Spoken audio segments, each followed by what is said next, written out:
Hi, so welcome to the Woodcock Creek Nature Center. My name's Kathy Uglow. I do environmental education here for the Crawford County Conservation District. And normally we like to have programs at the Nature Center every week, but we're a little bit restricted right now. So I'm going to give my best shot to try to present to you my Beaver program, which is one of my favorites. So let me just click on here and see if I can bring that up for you. And I hope you enjoy it. Well, there it is. Our friend, the beaver. When I talk about beavers, I always get mixed reactions from people because a lot of people think they're really cool, and a lot of people are not too happy because they can do different things that alter the land and cause a lot of kind of wetlands or flooding kinds of things, or they're kind of a nuisance to some people.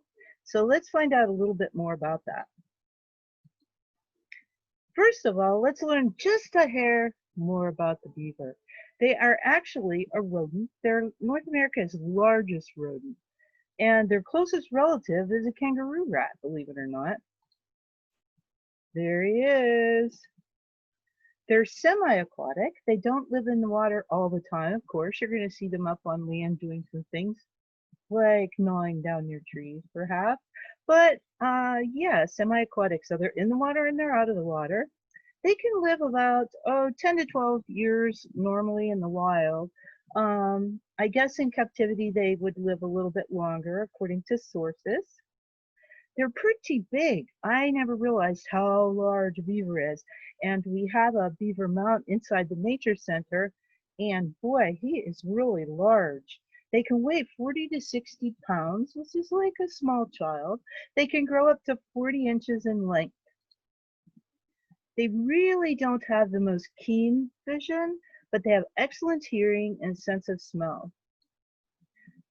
Of course, their habitat, they like water, don't they? So they're around freshwater lakes, ponds, streams, and they're mostly active beginning in the late evening. The North American beaver is an official animal symbol of Canada and the official state mammal of Oregon, believe it or not. And they do have a wide range. You can see where the blue part is on that map. That's where you might find beavers, all the way from down south to all the way up to Alaska. Physical characteristics of beavers.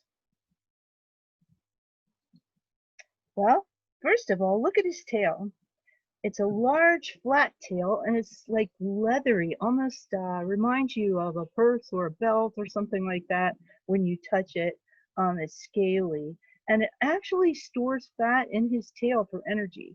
The tail is about 8 to 12 inches long.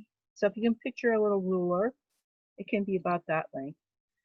They use their tail for a lot of things. It's a propeller, it's a rudder, it's support when they're sitting on the ground or gnawing a tree on dry land. And yeah, to communicate with. Sometimes beavers warn predators, coyotes, wolves, bears, things like that. They can slap that tail and it's very distinctive. You can hear it. It's so loud, up to about a half a mile even. Their tail also acts like kind of a radiator, releasing excess heat from their furry body. Now, something interesting, if you look at those lovely teeth, and you might think they need some whitening toothpaste, but that's actually a yellow color because they have iron coating on their teeth, which does prevent tooth decay. They never stop growing. So if you've ever had a hamster and you realize you have to clip their teeth to take care of them, the beaver's the same way. Their teeth keep growing, so gnawing on the trees and grinding their teeth together will sharpen them. Something really cool about beavers, because they're swimming underwater a lot, right? They want to be able to see what they're doing. They have these transparent third eyelids, and they're called nictitating membrane. They protect the eyes, and you can see underwater. So a nictitating membrane would come in handy. They have special lips too that actually close behind their front teeth so they can gnaw underwater and still keep water and splinters out of their mouth. They have valves that close their ears and their nostrils, which allow them to dive deeper and be underwater for a longer period of time. And if you've ever felt a beaver pelt or a beaver mount, they have such a beautiful furry coat. It's got 2 layers to it. If you look really carefully and you pull that hair, you'll see there's a thick, short hair closest to the beaver skin. It's very soft and very furry. It traps the air close to the body. Now, on top, there is a layer of a coarser, longer bunch of hairs, and the water slides off those hairs. So the whole idea is to keep the beaver nice and warm in the water. They have some interesting feet. Look at those. Kind of webbed. They remind you of maybe a goose foot or a duck foot, how they have the webbing. The front one's smaller, the back one's larger. So there's your back foot up there on the top and the front foot down here on the right on the bottom. They have a special 4th rear toe, which is split for grooming their fur. And they have dexterous front feet with 5 flexible fingers. And if you've ever heard busy as a beaver, you realize they're doing a lot of things and they actually need to be able to use that dexterous front foot. They kind of have slow circulation to their extremities, huge lungs and a huge liver for storing oxygenized blood so they can stay underwater a long period of time. Both the males and the females have musk sacs or casters near the base of their tails. Produces Custodian to mark territory for one thing. They have glands also that produce oil and they rub that into their fur for waterproofing. Now, what do they eat? What's for dinner? They eat the undersides of barks of trees, shrubs. They can hold a branch or a twig almost like an ear of corn. They prefer things like aspen, maple, black cherry, willow, linden, poplar, birch. I guess they have a big menu. In the fall, they can carry the branches, twigs, and small logs to the bottom of the water or the pond to where their home is to store them for winter. But they do eat a lot of other things. They get their veggies, right? Water lilies, crops, ooh, that might be a trouble. Grasses, ferns, mushrooms, things like that. Other things that are probably not even on this list. So talking about their home sweet home, right? Beaver Lodge. It sounds very inviting. Well, there's a pond. They search for deep water usually to try to build an underwater pantry. It must be deep enough so that in the winter the whole thing isn't frozen. That would cut off their food supply. So they dig an area at the pond bottom to store their winter food supply, which are those twigs and branches that we already talked about. Now, here's the deal. If they can't find a deep enough pond, beavers will find a stream or a river or perhaps Woodcock Creek, and they start to build a dam to create a place to live and store food. But this building behavior seems to be instinctive rather than learned. Nobody tells them how to do this. Usually they cut trees within 200 feet of the water's edge because they feel safer in that zone, and also it's a lot less far to have to drag the trees. Beavers, this is just amazing to me, I love this, are the second only to humans in their ability to adapt or change their environment. And we all know how humans change their environment. So how about that? The beavers are second only to us. So they also have an interesting family life, which is pretty awesome. Most beavers are monogamous. They live in colonies that do not overlap. The baby beavers are called kits, and they can swim within 24 hours of birth. The litter is usually 1 to 8 kits. The newborns are about 9 inches long, and they weigh less than a pound. Their moms nurse the kits for about 5 to 7 weeks.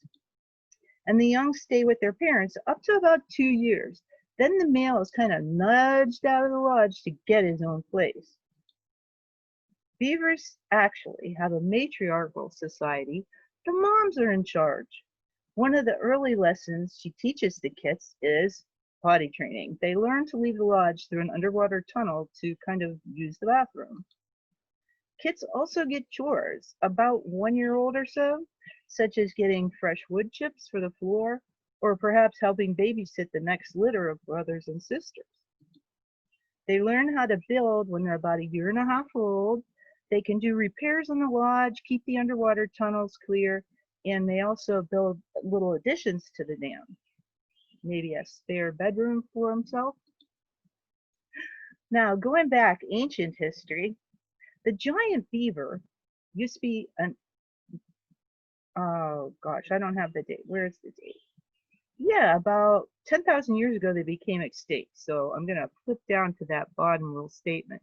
But they were pretty big. They weighed between 132 and 220. They're similar to modern beavers, but they are so much bigger. Their front teeth were 6 inches long, and they had ridges on the outside, and they were rounded. Now, fossils were found in the southeastern part of the United States, but the scientists can't really determine what shape the tail was of this creature. So you can kind of see in the picture there, there's a little regular beaver, and then drawn around it is a silhouette of the giant beaver. So the massive rodent was in North America more than 1 million years ago. They became extinct about 10,000 years ago. Now, what about Pennsylvania? We're from Pennsylvania here at Woodcock Creek Nature Center in Crawford County Conservation District. The beavers were actually hunted to almost extinction. Why would you do something like that? Well, because they were valued for their pelts and the Custodian and actually the meat. In 1900, we had no beavers left in Pennsylvania. That's how overharvested they were. In 1903, they became a protected species. In 1917, they started restocking into Pennsylvania. They brought a pair of beavers from Wisconsin. They relocated them into Cameron County Valley. So in about 1934, the population had become large enough and stable enough for some regulated trapping again. Now, nationally, the Native Americans trade with the Europeans. They would trade beaver pelts for goods, of course, and weapons and knives. They used to get about $4 a pelt in the early 1800s for the beaver pelts, and that's quite a bit. If you think back to, gosh, gasoline was 29 cents in 1970 something. I mean, that was quite a bit. So they could make fur robes, coats, they sew together the pelts. But the big thing, the really big thing in the demand for the beaver pelts were these British felt hats, beaver hats. And here's a wide example of some of these hats that had beaver pelt.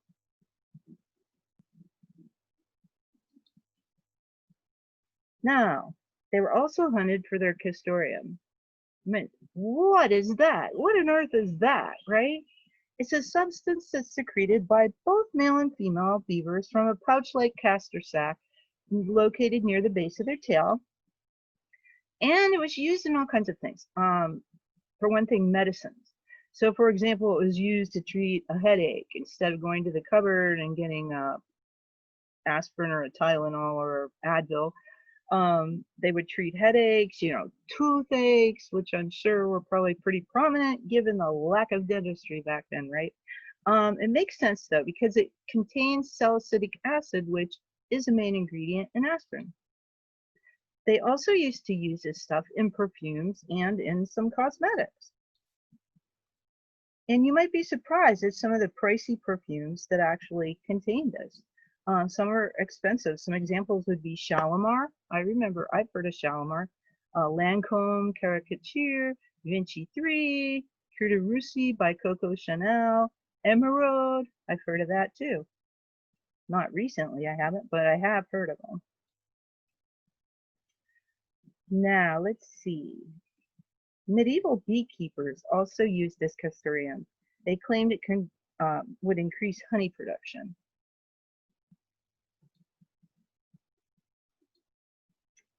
So as a flavoring, it's not often used now due to the inconvenience and expense, of course, of trying to harvest this Custodian from the poor beavers, right? And I shouldn't say poor beavers, from the beavers.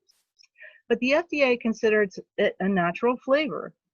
That is GRAS. That means generally recognized as safe, since it's derived from a natural source, of course.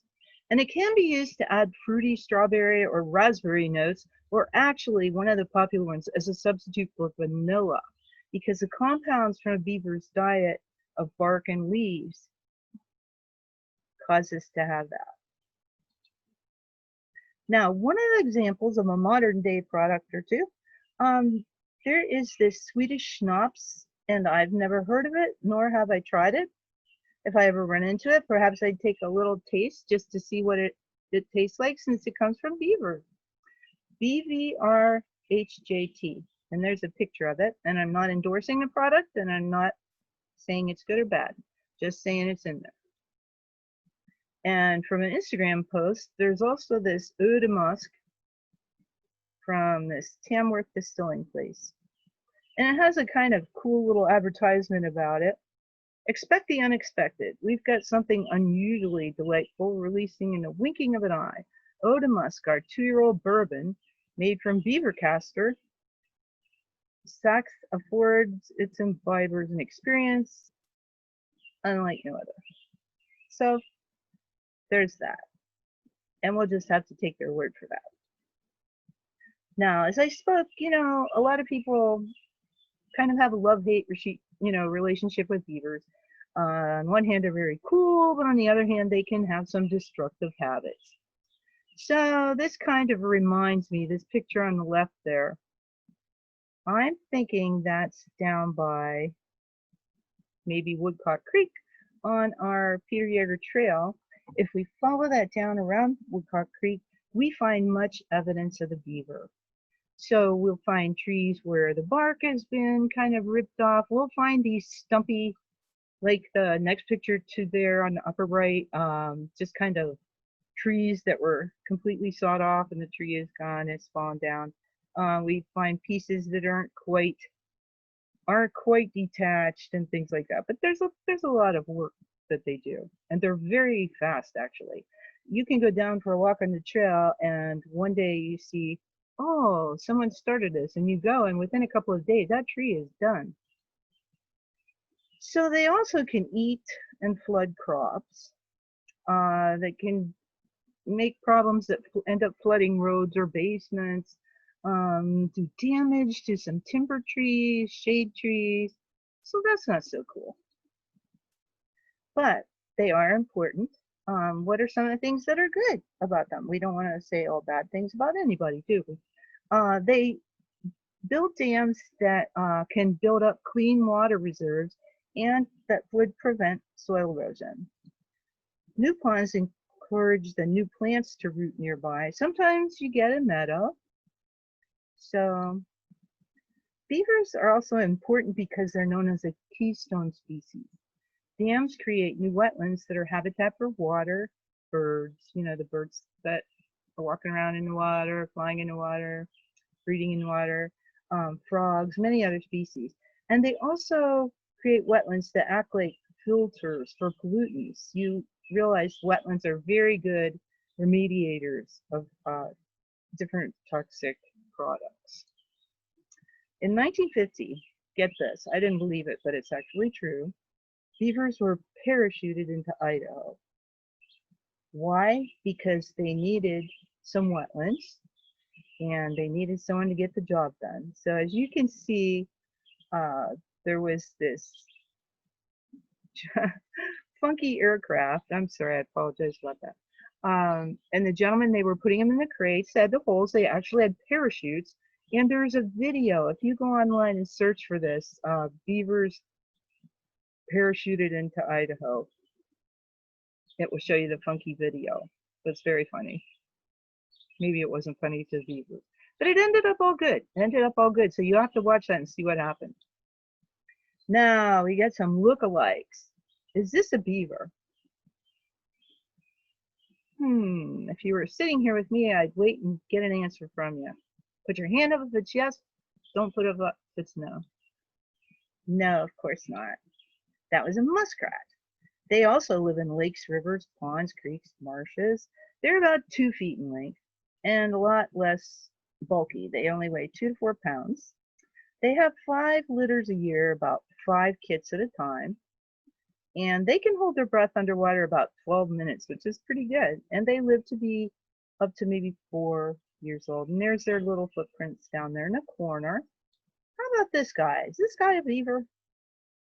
Not really. Look at his tail. And look at his body. It's so much different and longer and shorter legs. That's a river otter.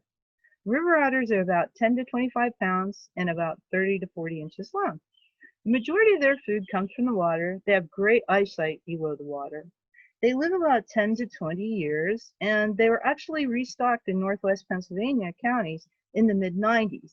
And so I've heard good things about river otter populations since that. So they've taken hold.